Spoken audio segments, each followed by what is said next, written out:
इस्लाम एक ऐसा धर्म यानी मजहब है जिसमें लगभग 1,24,000 नबी भेजे गए और ईसाइयों और यहूदियों में भी नबियों का जिक्र मिलता है। इस्लामी किताबों से पता चलता है कि दुनिया के इतिहास में लाखों नबी आए, लेकिन कुरान में लगभग 25 नबियों का जिक्र मिलता है। कुरान में इन नबियों के नाम, उनके वक्त, उनके इलाके और उनकी कौम के बारे में जानकारी दी गई है। आज हम उन 25 नबियों के बारे में चर्चा करेंगे और जानेंगे कि आज के देशों के हिसाब से ये नबी कहां पर आए थे। सबसे पहले हम हजरत आदम अलैहिस्सलाम का जिक्र करेंगे, जो सबसे पहले नबी और दुनिया के पहले इंसान थे। हजरत आदम अलैहिस्सलाम की पैदाइश जन्नत में हुई थी, लेकिन जब उन्हें दुनिया में भेजा गया तो उन्हें आज के वक्त के श्रीलंका के इलाके में उतारा गया। श्रीलंका, जो भारत के दक्षिण में स्थित एक छोटा सा द्वीप देश है, वहां जिस पहाड़ी पर हजरत आदम अलैहिस्सलाम को उतारा गया उसे आज एडम पीक के नाम से जाना जाता है।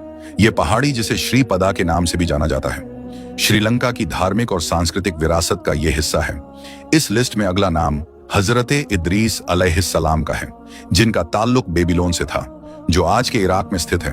हजरत इदरीस अलैहिस्सलाम ने भी बाकी नबियों की तरह अपनी कौम को बुरे काम छोड़कर अच्छे काम करने की दावत दी। उन्होंने लोगों को एक अल्लाह की इबादत करने का हुक्म दिया और इबादत के कुछ खास तरीके सिखाए। उन्होंने खास दिनों में रोजे रखने और अपने माल का कुछ हिस्सा खैरात करने का भी हुक्म दिया। लेकिन उनके साथ भी वही हुआ जो दूसरे नबियों के साथ हुआ था। उनकी कौम ने उनके साथ बुरा सलूक किया, जिसकी वजह से हजरत इदरीस अलैहिस्सलाम ने अपने मानने वालों के साथ हिजरत की आज के मिस्र के इलाके की तरफ। इस लिस्ट में अगला नाम हजरत नूह अलैहिस्सलाम का है, जिसे आदम सानी भी कहा जाता है। हजरत नूह अलैहिस्सलाम के दौर में, जब उनकी कौम बहुत ही ज्यादा बिगड़ गई थी और किसी भी बात को सुनने को तैयार नहीं थी, तब अल्लाह की तरफ से एक बहुत बड़ा पानी का अजाब आया। इस अजाब में सब कुछ खत्म हो गया, सिवाय एक कश्ती के और उसमें सवार कुछ लोगों और जानवरों के।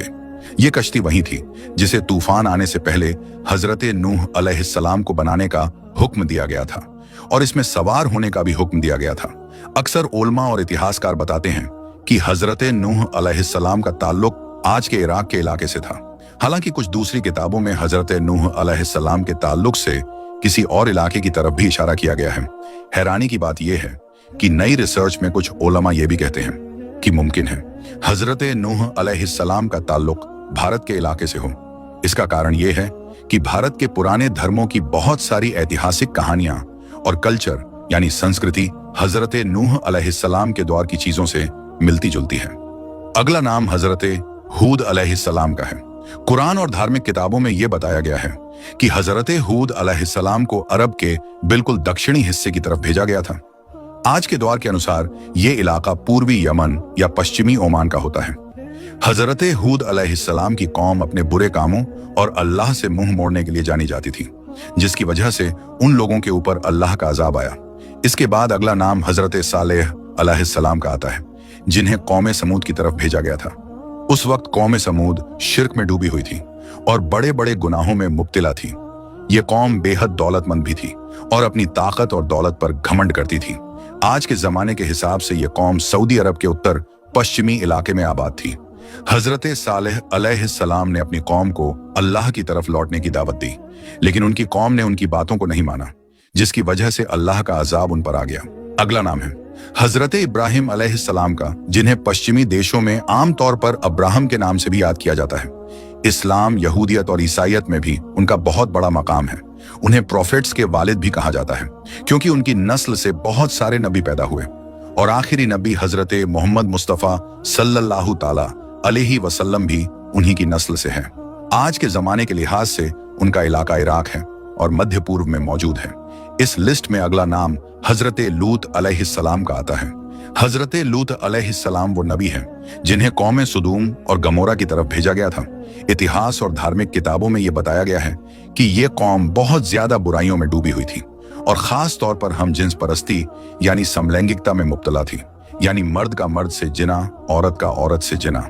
हजरत लूत अलैहिस्सलाम ने बार बार इस कौम को इन बुरे कामों से रोकने की कोशिश की, लेकिन वो अपनी गलत राह पर ही चलते रहे और किसी भी तरह से सुधरने को तैयार नहीं हुए। आखिरकार अल्लाह की नाराजगी उन पर आई और उन पर पत्थरों की बारिश का कड़ा अजाब भेजा गया। इतिहासकारों और रिसर्च करने वालों के मुताबिक ये कौम उसी इलाके में बसती थी जहां आजकल डेड सी स्थित है जो फिलिस्तीन और जॉर्डन के बीच का इलाका है। हमारी लिस्ट में अगला नाम हजरत इस्माइल अलैहिस्सलाम का आता है।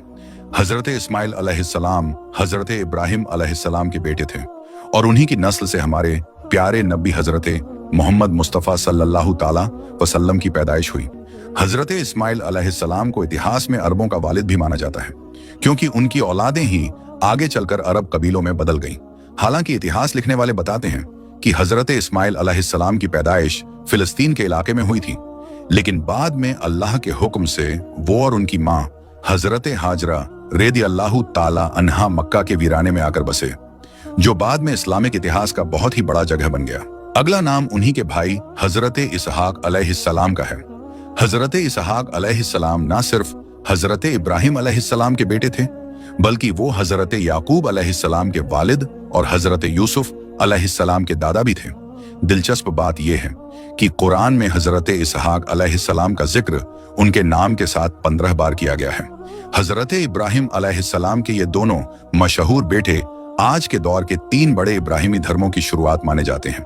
हजरत इस्माइल अलैहिस्सलाम को अरबों का पूर्वज और पेशवा माना जाता है और उनकी औलादों से ही आखिरी नबी हजरत मोहम्मद मुस्तफ़ा सल्लल्लाहु ताला अलैहि वसल्लम की पैदाइश हुई। दूसरी तरफ हजरत इसहाक अलैहिस्सलाम को यहूदियों का पूर्वज माना जाता है और उनकी औलाद से हजरत ईसा अलैहिस्सलाम पैदा हुए, जिन्हें ईसाइयत में बहुत अहमियत दी जाती है। हजरत इसहाक अलैहिस्सलाम की पैदाइश फिलिस्तीन के इलाके में हुई थी और हमारी इस लिस्ट में अगला नाम हजरत याकूब अलैहिस्सलाम का है। ये हजरत इसहाक अलैहिस्सलाम के बेटे थे और उनकी पैदाइश भी फिलिस्तीन के उसी इलाके में हुई थी। इसके बाद अगला नाम हजरत यूसुफ अलैहिस्सलाम का आता है, जो हजरत याकूब अलैहिस्सलाम के बेटे थे। इतिहास में इन्हें इनकी खूबसूरती, हिकमत यानी बुद्धिमानी और सब्र के लिए जाना जाता है। कुरान करीम में इनके नाम से एक पूरी सूरत मौजूद है, जिसमें उनकी पूरी कहानी विस्तार से डिटेल में बताई गई है। हजरत यूसुफ अलैहिस्सलाम की पैदाइश भी फिलिस्तीन में ही हुई थी, लेकिन जैसा कि आपने पढ़ा ही होगा, बाद में उन्हें अपने भाइयों के हसद की वजह से पहले गुलाम बना दिया गया और फिर मिस्र में प्रधानमंत्री के पद तक पहुंचे, जहां वे एक ताकतवर हुक्मरान बन गए। हमारी लिस्ट में अगला नाम हजरत अय्यूब अलैहिस्सलाम का है। आज के दौर के हिसाब से अगर देखा जाए तो उनका ताल्लुक सऊदी अरब के इलाके से था। हजरत अय्यूब अलैहिस्सलाम को इतिहास में उनकी फर्मा बरदारी और खास तौर पर सब्र के लिए जाना जाता है, क्योंकि अल्लाह की तरफ से जो इम्तिहान उनके सामने आया शायद ही किसी और पर आया हो, लेकिन उन्होंने हर हालत में अपनी सच्चाई और सब्र को बनाए रखा। उनके बाद अगला नाम हजरत शोएब अलैहिस्सलाम का है। आज के वक्त में उनका ताल्लुक सीरिया से था, जिसे शाम भी कहा जाता है। उन्हें मदियन के लोगों की तरफ भेजा गया था, जो उस वक्त में कमजोर और गरीब लोगों के साथ वो लोग बहुत बुरा सलूक करते थे। हजरत शोएब अलैहिस्सलाम ने इस बुरी हालत को ठीक करने और इंसाफ देने के लिए पूरी कोशिश की। उन्हें बार बार खबरदार किया और अल्लाह की तरफ लौटने का हुक्म दिया, लेकिन वो किसी सूरत में वापस होने के लिए तैयार नहीं थे। इतिहास लिखने वाले बताते हैं कि उनके इलाके को एक जबरदस्त जलजले के जरिए से तबाह और बर्बाद कर दिया गया था। मेरे दोस्तों, हमारी इस लिस्ट में अगला नाम हजरत मूसा अलैहिस्सलाम का है। उनका ताल्लुक आज के मिस्र यानी इजिप्ट से था। हजरत मूसा अलैहिस्सलाम ने अपनी कौम यानी बनी इजराइल को जमाने के अत्याचारी फिरौन के जुल्म से आजाद कराया था। फिरौन का नाम रामे से दूसरा था और इसके बारे में आपने शायद पहले पढ़ा और सुना होगा। इसके बाद हमारी लिस्ट में अगला नाम हजरत हारून अलैहिस्सलाम का है। हजरत हारून अलैहिस्सलाम हजरत मूसा अलैहिस्सलाम के भाई थे और उन्होंने अपने भाई के पूरे मिशन में उनका पूरा साथ दिया। उन्होंने कंधे से कंधा मिलाकर काम किया और अपना पूरा सपोर्ट दिया। हजरत हारून अलैहिस्सलाम का ताल्लुक भी हजरत मूसा अलैहिस्सलाम की तरह मिस्र से ही था। मेरे दोस्तों, अब हमारी लिस्ट में अगला नाम हजरत दाऊद अलैहिस्सलाम का है, जिन्हें पश्चिमी देशों में डेविड के नाम से भी जाना जाता है। ये वो नबी थे जिन्होंने कौम बनी इसराइल की हुकूमत की बुनियाद रखी और एक लंबे जमाने तक उन पर हुकूमत की। उनका ताल्लुक आज के जमाने के फिलिस्तीन से था। और हमारी लिस्ट में अगला नाम हजरत सुलेमान अलैहिस्सलाम का है, जिन्हें पश्चिमी देशों में सोलोमन के नाम से जाना जाता है। हुकूमत के मामलात में ये अपने वालिद की तरह यानी हजरत दाऊद अलैहिस्सलाम की तरह या शायद उनसे भी ज्यादा आगे नजर रखते थे। उन्होंने एक लंबे जमाने तक बड़े इलाके पर हुकूमत की और अल्लाह की तरफ से उन्हें कुछ खास तोहफे भी मिले थे, जैसे कि जानवरों की भाषा समझना और जिन्नात के साथ साथ पूरी दुनिया पर भी हुकूमत करना। यह भी जानना जरूरी है कि उनका ताल्लुक भी फिलिस्तीन से ही था। सिर्फ यही नहीं बल्कि हमारी लिस्ट में अगले नबी हजरत इलियास अलैहिस्सलाम हैं। उनका ताल्लुक भी फिलिस्तीन के इलाके से था। हजरत इलियास अलैहिस्सलाम को ऐसी कौम की तरफ भेजा गया था जो उस समय बाल नाम के एक बुत की पूजा किया करते थे। हजरत इलियास अलैहिस्सलाम ने अपनी पूरी कोशिश की कि उनकी कौम बुत परस्ती छोड़कर एक अल्लाह की इबादत करे। इसके बाद एक और नबी जिनका नाम हजरत अलीसा अलैहिस्सलाम था, उन्हें भी उसी इलाके यानी फिलिस्तीन में भेजा गया। हजरत अलीसा अलैहिस्सलाम ने भी अपनी कौम को सही रास्ते पर लाने के लिए काम किया। इसके बाद हमारी लिस्ट में अगले नबी हजरत यूनुस अलैहिस्सलाम हैं।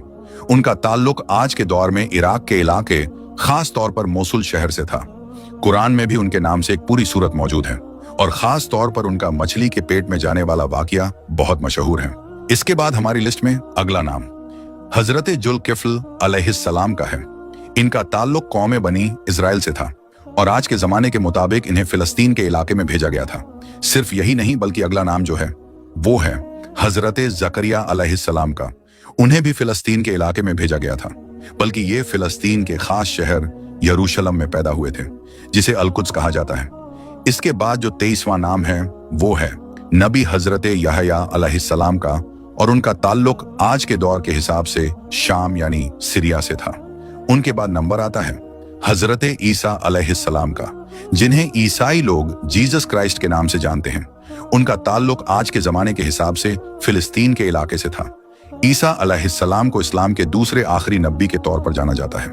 ये इसीलिए है कि ईसा अलैहिस्सलाम और आखिरी नबी हजरत मोहम्मद मुस्तफ़ा सल्लल्लाहु ताला अलैहि वसल्लम के बीच 571 साल का एक लंबा अरसा था, जिसमें कोई नबी या रसूल नहीं भेजा गया।